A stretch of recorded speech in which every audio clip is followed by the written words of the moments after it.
NCT के letter में एक बात और हम कहेंगे कि एक ट्विटर कैंपेन का आयोजन होना चाहिए और इस लेटर को टैग करके शिक्षा विभाग और आयोग को भेजें। जी नमस्कार, स्वागत है आप सभी का हमारे चैनल सी-टेट अधिगम में। दोस्तों, इस वीडियो में हम लोग बात करने वाले हैं एनसीटी के लेटर को लेकर और जो है क्या जो प्राइमरी से बीएड है क्या अब पूरी तरह बाहर माना जाए। ऐसे में बिहार सरकार जो है लेटर क्यों नहीं निकाल रही है, इस सब्जेक्ट पे हम लोग बात करेंगे। 6 to 8 में NIS DLED वैलिड है कि नहीं, ये भी सवाल पूछे जा रहे हैं। इसका कमेंट बहुत सारा आ रहा है, इस पर भी हम आज क्लियर करने वाले हैं। और फाइनल आंसर की विथ OMR कब तक जारी होगा। इसके बाद बात करेंगे कि स्टेट में कौन सी भाषाओं में कितने सीट हैं, कौन कौन अभ्यर्थी एलिजिबल है, डोमिसाइल है कि नहीं, सबसे ज़्यादा किन भाषाओं में सीट है। जी हाँ, यह वीडियो का 4-5 टॉपिक होगा आज की इस वीडियो का, और वीडियो को पूरा देखिएगा। सभी चीज़ें आपको लाइन बाय लाइन हम इस वीडियो में बताने वाले हैं। जी हाँ, जैसा कि आप सभी जानते हैं कि जो जजमेंट आया था एनसीटी उसको अभी तक जो है किसी तरीके का लेटर के माध्यम से नहीं बताया था, लेकिन इस बार जो यानी कि उसको ऑफिशियल कह सकते हैं, ऑफिशियल एक लेटर जारी करके इस चीज़ को क्लियर किया है कि जो है अब प्राइमरी एजुकेशन से बीएड बाहर है। बिल्कुल वह लेटर आपके स्क्रीन पे भी दिख रहा होगा और हम आपको बताते चले कि उसको क्यों बाहर किया गया है।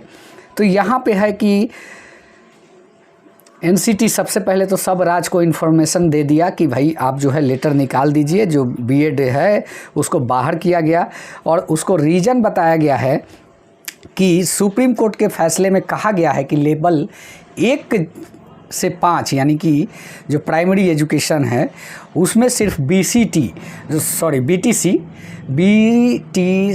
यानी कि बेसिक ट्रेनिंग जो होता है सर्टिफिकेट, वही डिग्री जो रखते हैं वही पात्र है। यानी कि डीएलएड, डाइट, बीटीसी जो भी होता है, बीएलएड, ये सारे अभ्यर्थी उस प्राइमरी एजुकेशन के लिए पात्र हैं।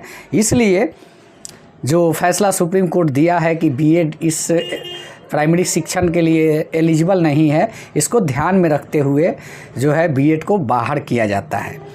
तो अब टोटली यह मान के चलिए कि सीटेट का भी अगर जो आपका सर्टिफिकेट आता है तो ये भी एक बहुत बड़ा इशू सामने आएगा कि सीटेट का जो है बीएड डिग्रीधारियों का जो सर्टिफिकेट है या फिर रिजल्ट है वो जारी होगा कि नहीं, यह बड़ा एक संशय का विषय है। इसलिए कि अब एनसीटी ने सभी को यह क्लियर कर दिया है लेटर के माध्यम से। अब यहाँ एक सवाल ये भी उत्पन्न होता है कि बिहार सरकार अभी तक लेटर क्यों नहीं जारी की। जी हाँ दोस्तों, जैसा कि आप सभी जानते हैं बहाली से लगभग यह मान लिया था आयोग ने कि जो है बीएड है जो सुप्रीम कोर्ट के जजमेंट के अधीन बीएड को बाहर मान लिया है, लेकिन बात चल रही थी कि जो है उनका रिजल्ट रखा जाएगा एक सेपरेट करके। वो सारी चीज़ें अब नहीं होने वाली है।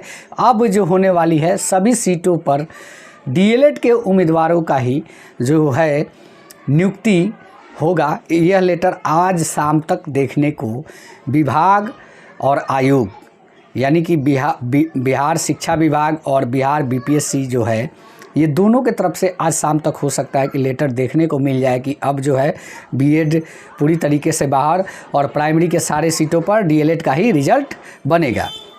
इस तरीके का कुछ ज़रूर आने वाला है। लेकिन साथ ही साथ हम यह बात कर लेते हैं कि क्या पूरी तरीके से बीएड को बाहर माना जाए। जी हाँ, जैसा कि अभ्यर्थी अभी भी पूछ रहे हैं, क्योंकि उनको एक चीज़ पता है कि जो है बीएड डिग्रीधारी हमारे भाई जो हैं न्यायालय दोबारा जाने का काम किए हैं, तो ऐसे में क्या हो सकता है। तो देखिए, उसमें जो समानता के अधिकार की बारे में बात कर दी गई है, जो मतलब अधिकारों को सुरक्षित रखने की बात होती है, आपका एक अपना अधिकार होता है, ये सारी चीज़ें उसमें जोड़ के उस जजमेंट को दिया गया है। तो एक प्रकार से बांधने का काम जो है सुप्रीम कोर्ट ऑलरेडी कर दिया है। वो कोर्ट जाने से, कहीं भी जाने से कोई फ़ायदा होने वाला नहीं है। अब यही हो सकता है कि 6 to 8 की बहाली में अभ्यर्थी भीड़ जाए पूरी तरीके से, और हम उम्मीद करेंगे कि क्वालिफाई बन के 6 to 8 में भी शिक्षक बनेंगे। तो टोटली यह मान लिया जाए कि जो है बीएड पूरी तरीक़ा से बाहर है। 6 to 8 में NIS DLED वैध है कि नहीं, ये भी एक बहुत बड़ा सवाल लोग पूछ रहे हैं कि सर 6 to 8 में NIS DLED वैध है कि नहीं। तो हम आपको बता दें कि 6 to 8 में NIS DLED बिल्कुल वैध है। इसका रीज़न है कि आपने अगर BA BSc कर रखा है तो आप पूरी तरीके से 6 to 8 के लिए वैध है, क्योंकि वो भी प्राइमरी एजुकेशन के तहत ही आता है, यानी कि लेवल 1 और लेवल 2, उसको हम लोग अपर प्राइमरी भी कहते हैं। तो अपर प्राइमरी में DLED के अभ्यर्थी जा सकते हैं, बिल्कुल 100% जा सकते हैं और जाते भी हैं। ऐसा कुछ नहीं है कि नहीं जाते हैं, जाते हैं। तो आपका अगर ग्रेजुएशन है और आपने DLED किया है तो आप जा सकते हैं, कोई दिक्कत नहीं है। हालांकि बहुत लोग के दिमाग में ये भी कन्फ्यूजन है कि हम इंटरमीडिएट के बाद DLED कर लिए हैं और उसके बाद BSc किए हैं, चाहे BA किए हैं यानी ग्रेजुएशन किए हैं, तो क्या ये सर्टिफिकेट मान्य होगा?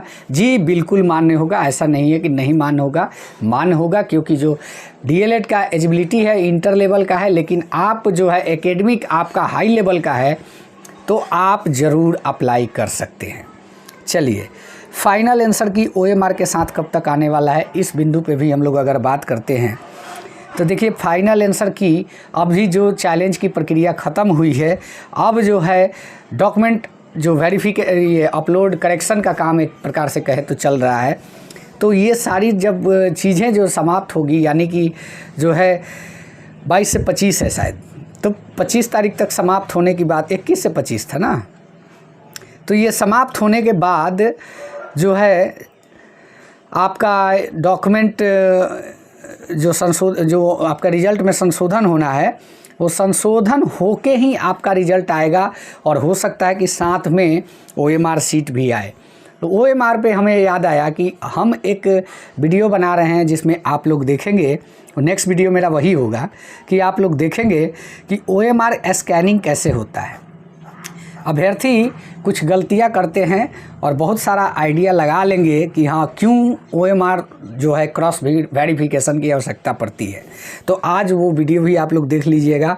और रही बात कि आंसर की OMR के साथ कब जारी होगा, तो इसका हम लोग उम्मीद कर सकते हैं कि सीटेट के रिज़ल्ट आने के 2 दिन बाद, यानी कि 28 से 29 तक सीटेट का रिज़ल्ट आ रहा है, 100% श्योर आ रहा है।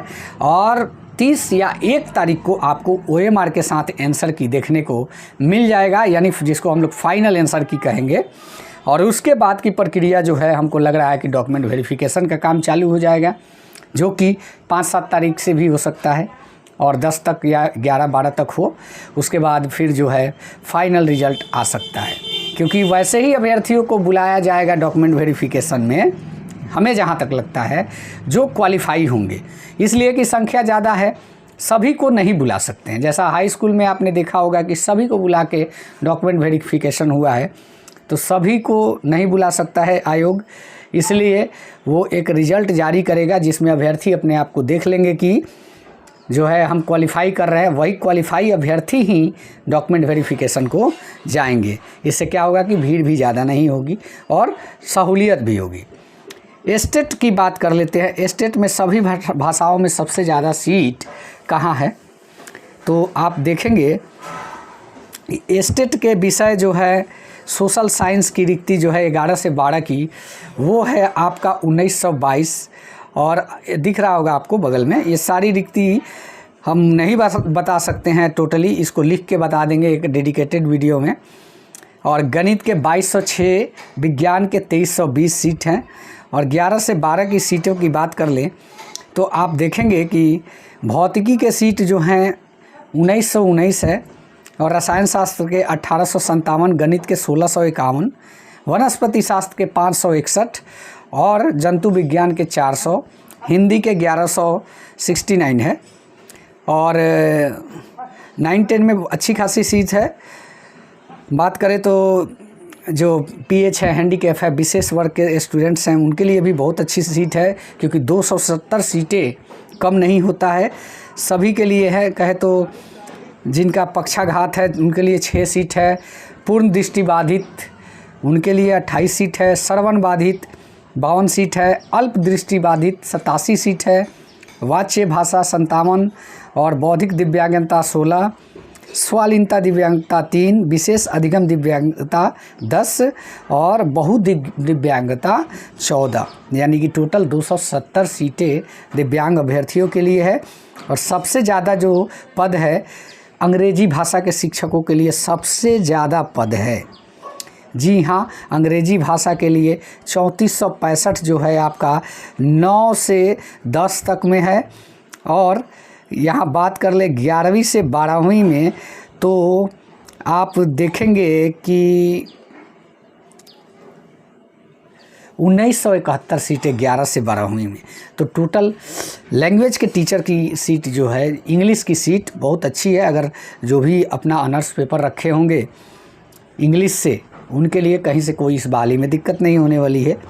तो दोस्तों, मैं उम्मीद करता हूं कि आप सारी बातों को समझ गए होंगे कि एनसीटी के लेटर में एक बात और हम कहेंगे कि एक ट्विटर कैंपेन का आयोजन होना चाहिए और इस लेटर को टैग करके शिक्षा विभाग और आयोग को भेजना चाहिए। इससे क्या होगा कि जल्दी संज्ञान में लेगा और जल्दी निकाल देगा, क्योंकि अभी तक नहीं निकलना ये थोड़ा सा मतलब कि संशय में लगा रहता है आदमी। निकल जाएगा तो पूरी तरह 100% श्योर हो जाएगा। तो मैं उम्मीद करता हूँ कि यह वीडियो आप लोग को अच्छा लगा होगा। अच्छा लगा है चैनल को सब्सक्राइब करें। धन्यवाद। जय हिंद। वंदे मातरम।